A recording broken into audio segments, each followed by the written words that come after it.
All right, everyone, welcome back to the Empowered CEO Summit. I'm just going to check my audio real quick before I bring our next guest on.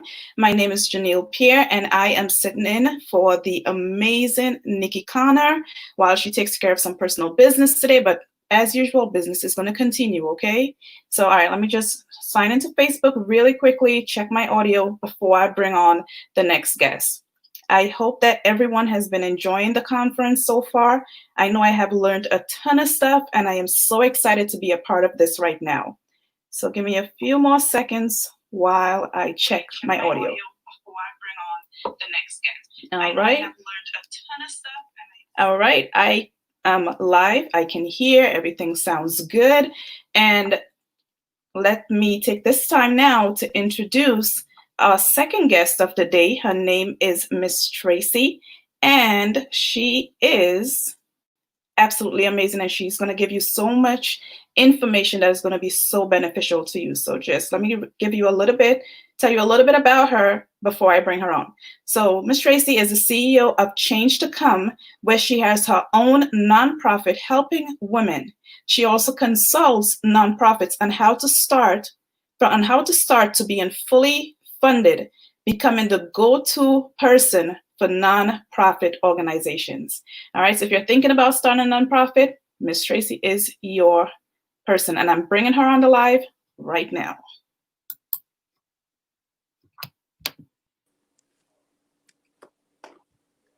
Hello, everyone.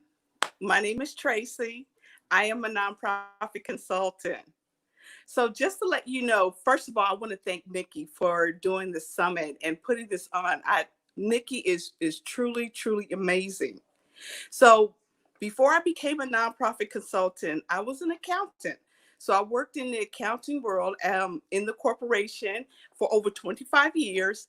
And although my passion was always to create some sort of housing for women and children, I was an accountant for a company, and I liked it. I really liked being an accountant.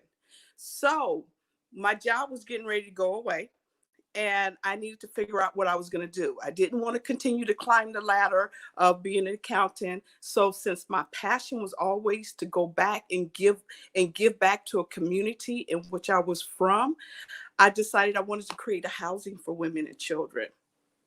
Before I go there, the community that I came from was a low-income community, negative images, poverty with no hope and no vision of success. So I became addicted to drugs and alcohol. And it wasn't until I decided to go into recovery is when someone told me that I can do anything that I want to do. And I didn't believe the woman. So I was set out to prove her wrong. So when she told me I can do whatever I wanted to do, I told her, I said, no, I can't. I can't do whatever I want to do. And I'm going to prove it to you. So I end up going out and getting a degree in accounting. I end up working as an accountant. And although I love accounting, I still had the mind and the passion to want to help someone else. See, my whole determination was that if I got out of a negative stereotype or oppressed type of community, then anybody else could. And I wanted to be that light. I wanted to be that person that come back and say, you know what, if I can do it, you can do it. So as my job was ending, they were doing layoffs. So my job was ending, and I figured, instead of going to another company and working as an accountant, I might as well go out and start this housing that I created or that I kept thinking that I wanted to do. So I was all happy about that until someone told me that I should start a nonprofit. In my mind, I'm thinking nonprofit has to do with government, and did not want anything to do with the government because I knew what I wanted to do. I know who can help my community. I know the best way to provide resources for women like me. So I didn't want anything to do with the government until I was told that if I started a nonprofit, I can get volunteers and people donate money to me. That was a game changer. So I was set out to figure out what a nonprofit was and how a nonprofit can help me. So I knew that churches were nonprofits. I knew hospitals were nonprofit. And I knew that some schools were nonprofit. But I did not know how I can be a nonprofit. So I read a lot of books. I went to the library and read a lot of books on how to start a nonprofit. I went to seminars that specifically said how to start a nonprofit. I even went to some courses or some classes at school, and the title was How to Start a Nonprofit. I was really confused because none of them actually told me how to start a nonprofit. What they would discuss is things like they would discuss things like what your needed statement was, what your financials should look like, how to do a mission statement. And that just really confused me a whole lot more.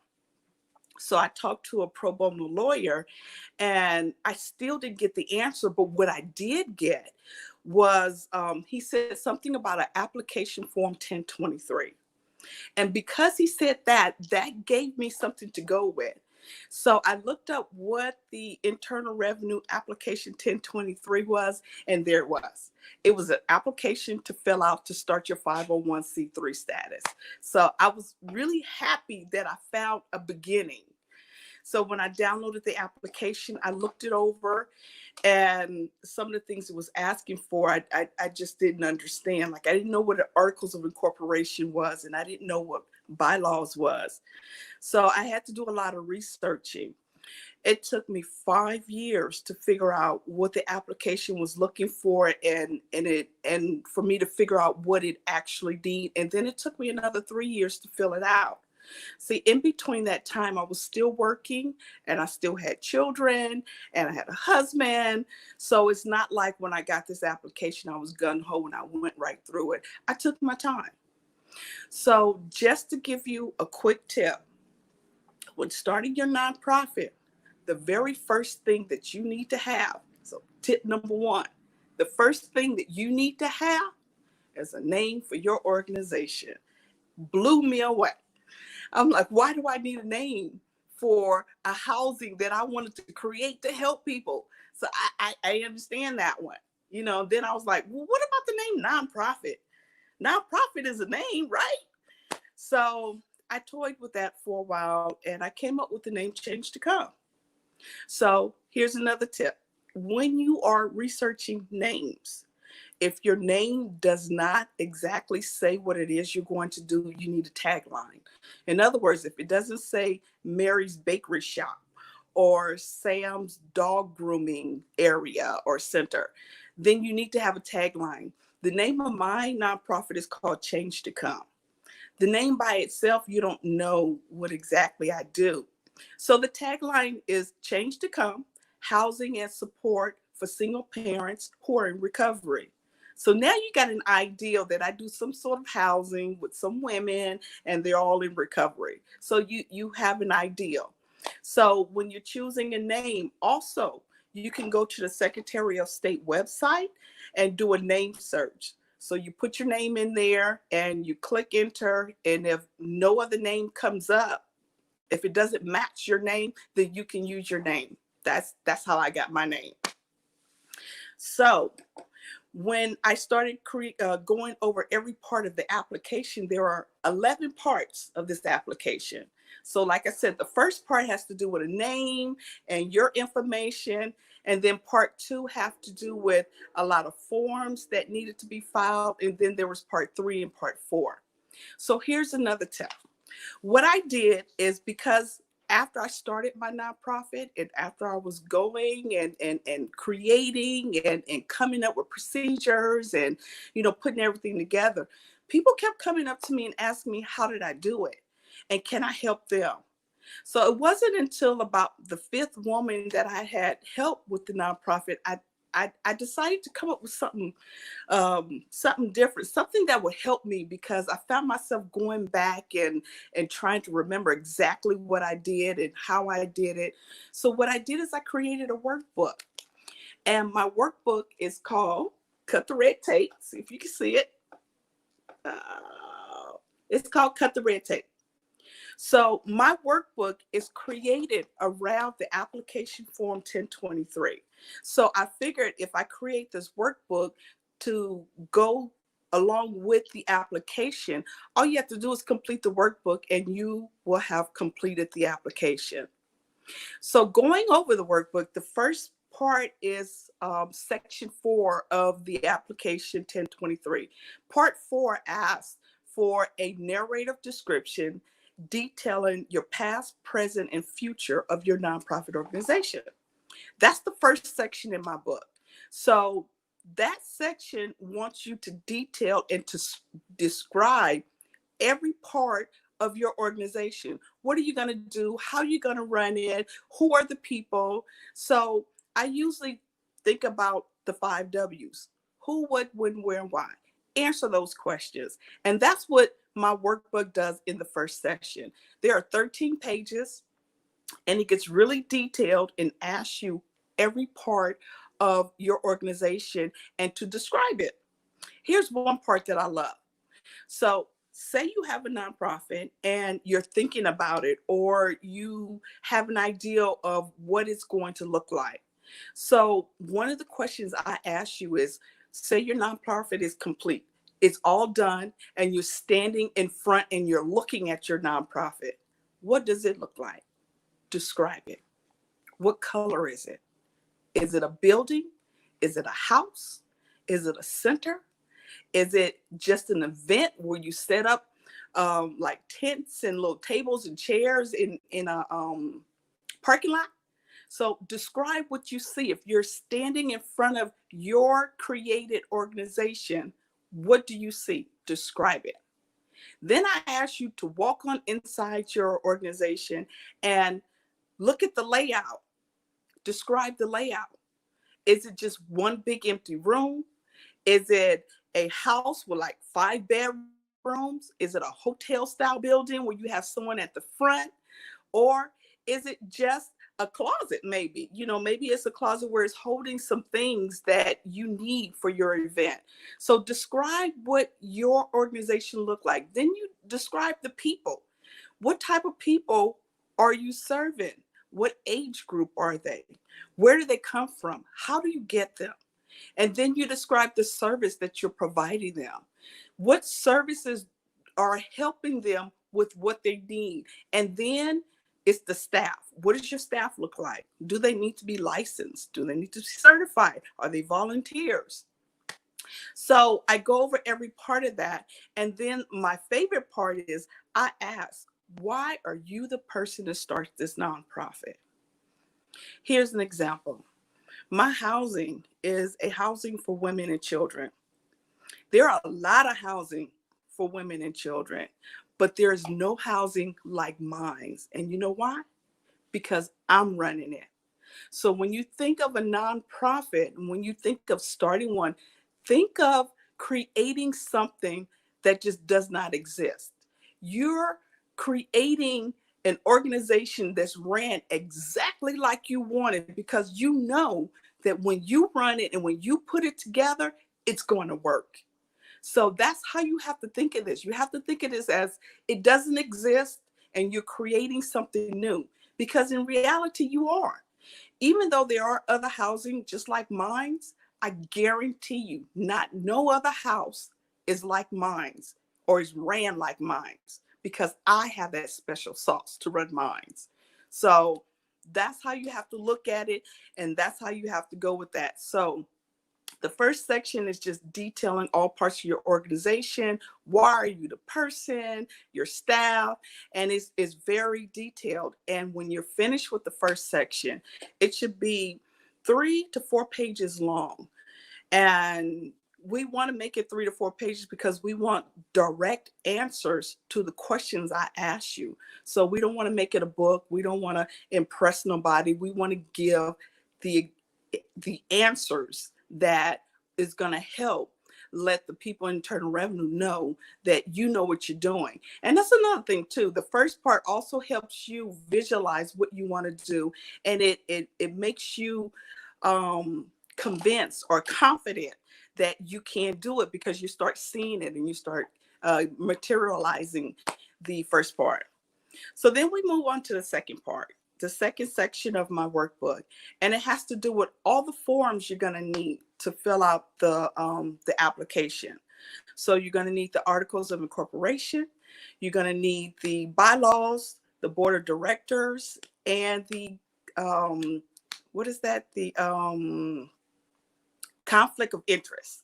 Yeah, so you're going to need those forms to complete the application. So the articles of incorporation is a form that you fill out that goes to the state, whichever state you reside in. So you fill that out and you're letting the state know that you're going to be starting a nonprofit.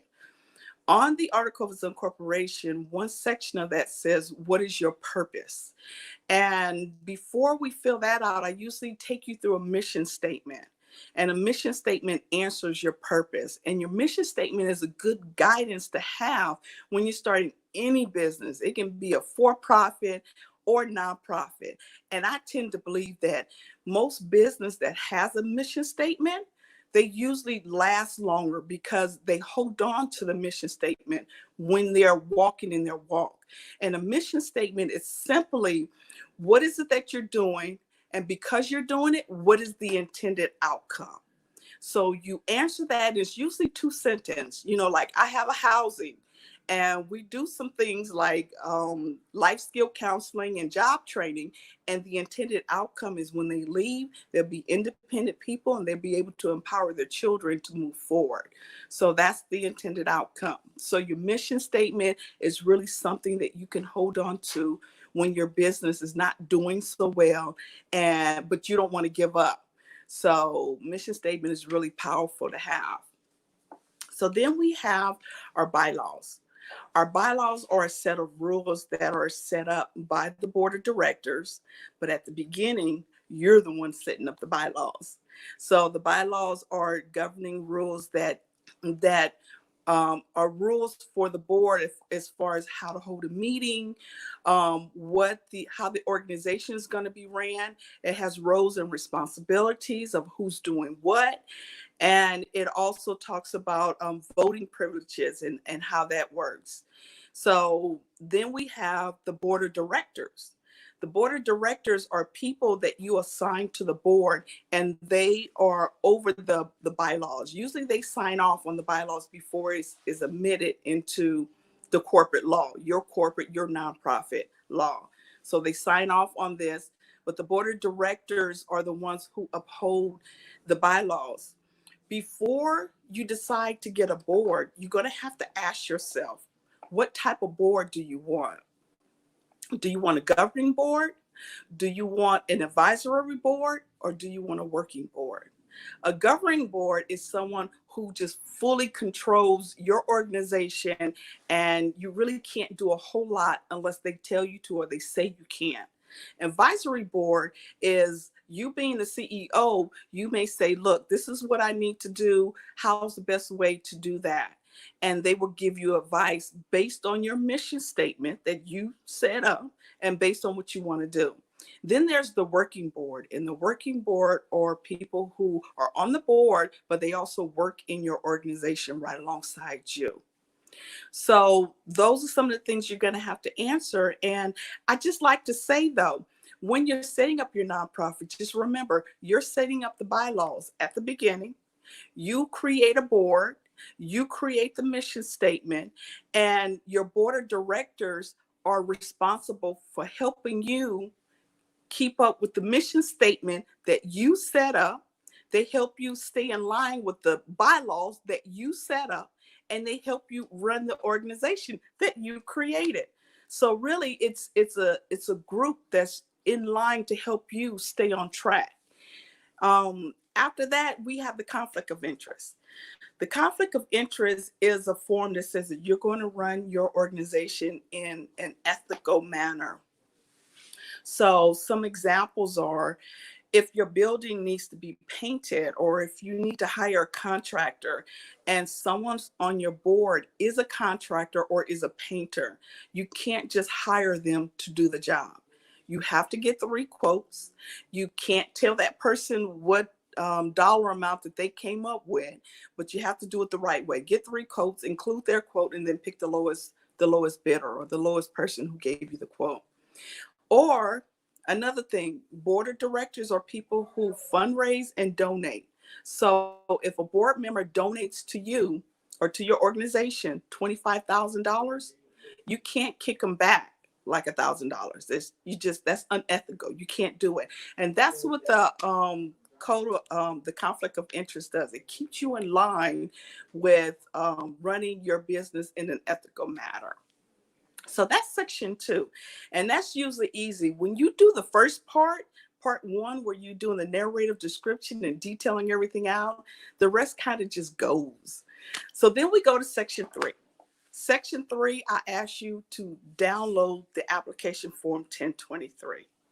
Once you don't download the form, then you go through it each step by step, and the book explains every part, and it helps you understand what you're supposed to do and how you're supposed to answer. There are a lot of parts in the application that I can't answer, that you would have to answer, or the book can't answer, but it does explain. Like, there is a section, and I don't remember offhand what section it is, but there is a part that asks for your what type of service or product are you providing, and is it flammable, or is it hazardous? That will be something you would have to answer depending on what type of service or product that you're creating with your nonprofit. The only challenging part about section 3 and downloading the application 1023 is we have part 9. And part 9 asks for financials, your financial statements for 3 years. So in this part, you would have to explain all the ways that you're going to have money or receive money, and all the ways you're going to spend money. So the first part is the revenue part. How much money you're going to get in, how much you expect to get in. Do you expect to contract with anyone? How much from fundraisers? How much from donors? So it's really detailed. It asks you a lot of questions about different ways that you're going to be receiving money. Then the bottom part is the expense. What are you going to be spending the money on? And we all know rent and utilities is a cost. So that's the cost you would have to put there. And then there's your salary, the director or executive director's salary. So make sure you put a salary in there. And then there is another part in there that says, do you expect to pay for professional counseling? I want to highly suggest you think about this. This is something that I personally think that you should do. See, when I started my nonprofit, I did it, and I did it by myself. I had no direction. I had no one to help me. Even though I went out and looked, I just couldn't find the help. So I made a lot of mistakes, and I spent a lot of money. So if you can find a professional help, maybe someone like me, that can just help guide you, or that can kind of ask you certain questions, like, is it a wise decision to do certain things? It would really be great to do that. So once you fill out the revenue and expense part of the application, and just to let you know, the revenue and expense must match. So the monies that's coming in need to be the exact monies that's going out. And you do it for 3 years, and it's your best guess of what you're doing. So that would be the application. Then it goes all the way to part 11, where you sign your name, and you're pretty much done with the application. Then we go to section 4. Section 4 is a lot of dotting the I's and crossing the T's with the application form 1023. So we go back over everything and make sure everything is there and you didn't miss anything. All the forms are there, everything's signed, because remember, the bylaws have to be signed by the board of directors. And we just make sure nothing is missed. Now, there's another part to this where if you don't have a website, and you don't have a website, then you should have a brochure. And in part 4, it describes how to create a brochure. And it may ask you for an email. I believe you need to have a business email. You can use your personal email until you get an email for your nonprofit. So just remember, when you're filling out this form, you also need to prove to the Internal Revenue that you know what you're doing. So it asks you a lot of questions, and it may even ask you repeated questions, because after we finish section 4, there is schedules that has to be filled out. That's attached to the application, and it's schedules A through G. So I know Schedule A have to do with churches, Schedule B is education, and I personally know Schedule D has to do with housing. But you pick the schedule that's associated with the type of nonprofit that you're setting up, and you fill it out. When you fill it out, even when you do the narrative description, when you fill it out, I ask you, use elementary words. You don't know who's going to be reading this application. You don't know who's going to understand it. You don't know their education level. The last thing you need is for someone to call you and ask you to explain a word that maybe more everybody knows, but that person who happened to have your application don't know what the word is. So that's something you want to make sure you do, is make sure that when you're writing things out, use very, very small words. I usually like to say, use words as if you're talking to a 5th grader. You can't go wrong that way. So with that said, I have 4 packages that I like to introduce. The only reason why I'm not taking any questions, because I can't really hear or see if anyone's on here. So I'm just going to go through, and I'm going to offer some packages. So I have 4 packages. My first package I have, it's called Working With Me 101.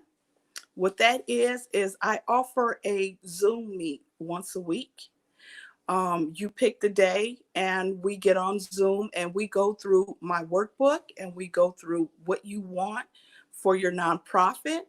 I usually like to ask you to tell me about it. So then when we're working with this, with the workbook to create your nonprofit, I'm pulling out details, and I'm pulling out information that you may not have thought of. So I work with you very closely with the whole workbook, and we go over every part one by one. You have questions, you ask, I give you examples, we do some researching. I mean, we do the whole thing together, and it's usually a 3-month process. So I don't know if you think 3 months is a long time, but whenever you're creating something, it does take a minute. So it's a 3-month process. And when you're done, you have your application ready to go to submit to the Internal Revenue. I also do the Statement of Information. I do the Charitable Trust, and I do the Franchise Tax Board Form 3500. So you get a complete package with the first one to submit to the Internal Revenue. And then all you have to do is just create your business or walk on your walk. So that's package number 1, and that costs $1,500. I have another package. I have my course set up already on a platform called Udemy. I don't know if you've heard of Udemy, but it is a platform that when you want to teach something, they will host it. So Udemy is spelled Udemy. Once you go Google Udemy, in the search button, you put the name Cut the Red Tape. When you put the name Cut the Red Tape in the search box, you will see a picture of a bird flying out of a cage, and then you see my beautiful face, and then you will see the course. It will tell you all about what it is, how it works. So how it works is it's videos. So once you pay the dollar amount, you get videos that describes every part of my workbook, and you get the matching handouts that's associated with it. So with this particular offer, you have the opportunity to email me with your questions, and then I'll give you one free 30-minute session with this particular package. So this is a package that costs $164. So that's package number 2. Then I have package number 3. On my website, My website is www.tcnonprofit.com. If you go on my website, you will see a workbook, which, again, cut the red tape. You can download my workbook, and it comes with complete instructions. So you download it, get the instructions, you put it all together, you read the instructions, and you go alongside of the workbook through each section all the way to completion. With this package, I offer two free 30-minute sessions of answering any questions you have. So what I always suggest is that you go through the book, you read everything, and you fill out as best as you can. Write all your questions, write all your concerns, and then when you meet with me, then you will we will go over what your questions and concerns are, and we will answer them, and you should be fine. That cost is $75. My last package is, depending on how many signups I get from now until July 1st, I will be offering a paid Facebook account. So what this is on Facebook, it will be a closed group. And on Facebook, you will have a video of how to do a particular section. You will get the downloaded materials. And then I will be on the Facebook maybe 2 to 3 times a week going over the materials and answering questions and helping you along. It's almost as good as the Zoom, but I will be there helping you. So that is $67 a month. And I'm projecting that will be a 6-month course. If this is something you decide to do, again, it's based on how many signups I get. So that will be my last package. That's all I have for right now. And I really, really hope to see you soon. That was amazing. Thank you so much, Miss Tracy. Thank you very much. Thank you. Absolutely amazing. Now, we'll make sure that you guys get the information again. I couldn't type fast enough to get the information added, but we'll ensure. I still can't hear. That's only because, hold on 1 minute. Let me check my phone again.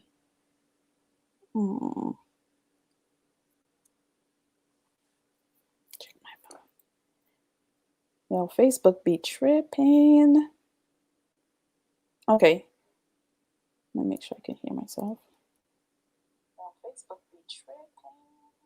All right, I can hear myself. So I'm going to remove you from the room for 1 minute. All right. For some reason, when we're in the room together, we can't hear each other. So just to facilitate the audio situation, I just added her to the green room for 1 minute. But what I was saying before is that we'll make sure that whoever's on the live or the replay, that you'll get all the links that Miss Tracy had dropped. Okay, so I'm going to bring her on again for closing statements.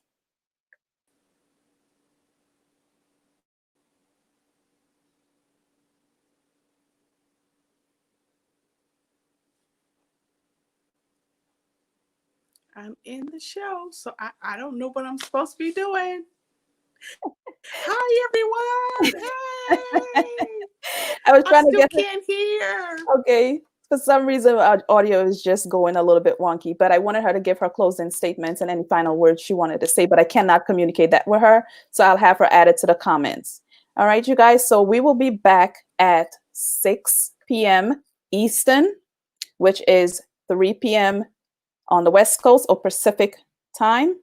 And I hope that you have been enjoying this summit so far. I hope that you've been learning. I hope that you've been making new connections. And we will see you guys at 6 p.m. Ciao for now.